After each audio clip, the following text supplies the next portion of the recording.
There's a recruiting tsunami coming. I want to give you fair warning. You can raise any color flag you want to, but there is a recruiting tsunami coming. Right now, we're looking at a race for number one, which we don't spend a whole lot of time on. Grant you, it is April.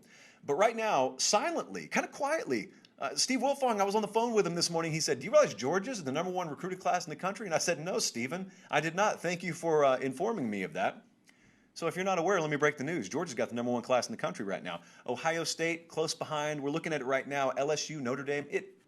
How about Rutgers at number 6, by the way? It's not a typo. This wasn't an old chart, and we just forgot to erase Rutgers. No, they got the number 6 recruiting class in the country.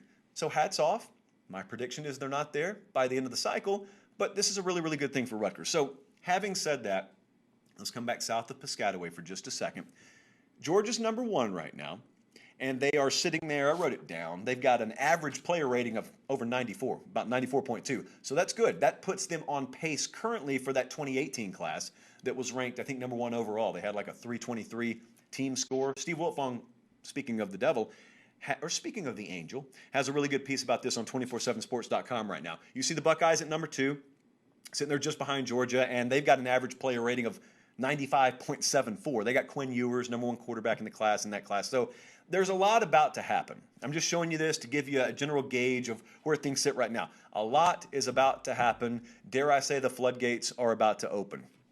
There have been some flags everywhere. Now, there's been news in the last hour that I'm about to get to, but there have been some flags everywhere and bells going off because before the NCAA ever made a move, it was a telltale sign when all these programs started scheduling official visits, even though the ending of the dead period had not been announced. Well, it turns out somebody knew something somewhere. And it wasn't all that hard to see coming. So as of the last hour or two, the NCAA has made it official, and God bless them, by the way, for not waiting until Friday at 4:45 to do it, that the regular recruiting calendar will once again go into effect June 1st. So everything is back to normal. There are some actual additions. They're going to increase the number of evaluation days from 42 to 51. That's this fall. I think they expanded the allowances on some phone calls and communication type things. They also expanded who's allowed to call who, so you can get some of the staffers that normally aren't allowed to do that involved in the process right now. But here's what you can expect. You can expect a lot of change. You can expect a flood of summer visits, camps, but here's what the real expedition is. Expedition. An expedited nature has to be placed, let me say that, on the evaluation process. Because as Nick Saban told you when we had him on a few months ago, it wasn't the 2021 class that they were going to get stuck with. They already had those guys evaluated. They had seen them 1 or 2 years before you ever even knew what COVID was. But the 2022 class, so the one we're focused on right now, that was going to be the class that if they couldn't get out there and get their coaches on the road, if they couldn't get those kids on campus and get them in camp settings so they could get eyeballs on them and get some proper evals on them, that was where they were still going to land a lot of highly rated kids. It's just they weren't going to have as firm a grasp on whether they got the right ones. So now that's why the evaluation process is going to kick into overdrive here. But just remember, this is all sort of it's going to be an intersection to me. Later this summer, there's going to be an intersection. This is reason number 1,000 why the offseason does not exist this year or any year, but Tripoli this year. We're also expecting the whole one-time transfer thing to crescendo late June.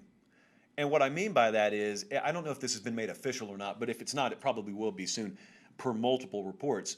That whole one-time penalty-free transfer, even within a conference sort of deal, that's probably going to end up being nationwide, let's be honest. July 1st is going to be the deadline for that. So I want you to picture this. June, which is normally one of the deadest months of the college football calendar, all of a sudden in June, you've got a furious round of visits, whether they be official or unofficial, from transfer prospects. You've got the transfer portal lit up. You're coming out of spring, by the way, right now and in the next couple of weeks. So this is where guys are trying to figure out, do I have a spot on this depth chart or not? So we had that one wave of transfers already. And then there is a quiet right now. It's kind of like being in the eye of a hurricane because there's a second wave coming. Bet your bottom dollar, there's a second wave of transfers coming, and that transfer wave is after guys figure out where they are in the pecking order. They probably were bordering on transferring, and dad or mom got on the phone with them. Coach got in their ear and said, Go through spring. You don't lose anything by going through spring. Compete, go through spring, and you know what? If you still don't like where you stand here, I'll give you my best wishes, and I'll give you all the recommendations in the world if you want to leave. Well, that's happening. Dozens and dozens and dozens of guys right now are in that position at the FBS level alone. So you're going to have a wave of transfers. You're going to have recruiting at the high school level going on in sort of a hyper advanced mode in the summer. Oh, and by the way, you're still trying to get ready for college football season. So there is all that's lining up. And then in the middle of all of it, you got Georgia sitting there number 1. You got Rutgers at number 6 of all places. You got Bama outside the top 10. They were, I think, in the 30s or 40s this time last year. So there's going to be a ton of movement because now that things shift back to normal, remember what had been happening. What had been happening, what normal had become, is with the advent of the early signing date, a lot of programs had started to lock up a vast majority of their classes in summer. So let's see if that maintains itself as status quo. You know, you got the evals that may be behind for a few programs. So let's see if a program like Georgia, they're sitting at 12, I think, right now, verbals. Let's say if they load up, and let's see if they're at 18 or 19 before the season starts. It's not out of the realm of possibility. Or let's see if they want to take a more tactful approach and they want to watch some guys get a couple of games into their senior year, or maybe at least get some eyeballs on them in their fall practices before they take them. All those questions are still on the table. I don't think any two staffs are going to handle it exactly evenly. So I don't know how this would happen. If you don't like college football, but you only like recruiting, it's going to be the best summer of your life. If you're like the rest of us and you like recruiting and college football, maybe it'll also be the best summer of your life. But remember, all this is leading up to, hopefully, what we believe will be a renaissance year of college football. Stadiums opened again, a lot of traditional powers breaking in new quarterbacks, a lot of Tier B programs looking to jump to Tier A. Could be a great, great fall of 2021.